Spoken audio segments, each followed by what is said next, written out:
सादरीकरण करावं यासाठी आजचा दिवस साजरा केला जातो आणि आजचा हा दिवस आपण सुद्धा अशाच प्रकारे सादर करतो आहोत. तर त्यासाठी म्हणजे काय म्हणतो की एक सुवर्ण योग असा छान जुळून आलेला आहे.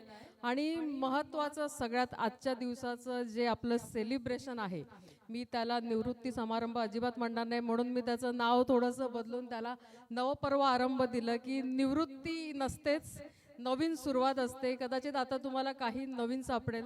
जसं हे आमचे दोन मित्र आहेत, त्यांनी त्यांच्या निवृत्तीनंतर संगीताचा जो ध्यास घेतलाय आणि आता त्याच्यात ते जे इतके छान रमलेले आहेत, तसंच तुम्हाला सुद्धा काही ना काही नवीन नक्कीच सापडणार आहे. जसं मला ह्या सगळ्या कार्यक्रमाच्या आयोजनात कळलं की दादा ही अशा कुठल्या तरी क्षेत्रात की जिथे मॅनेजमेंट आहेत, अरेंजमेंट आहे, जिथे तो इतका परफेक्ट आहे आणि त्याला संगीताची खूप आवड आहे. त्यामुळे हा सगळा योग त्याने सुंदर आणलेला आहे. कदाचित तिचा तिचा त्याला सप्टेंबर नंतर फायदा होईल त्याचं काहीतरी कारण शोधण्यासाठी.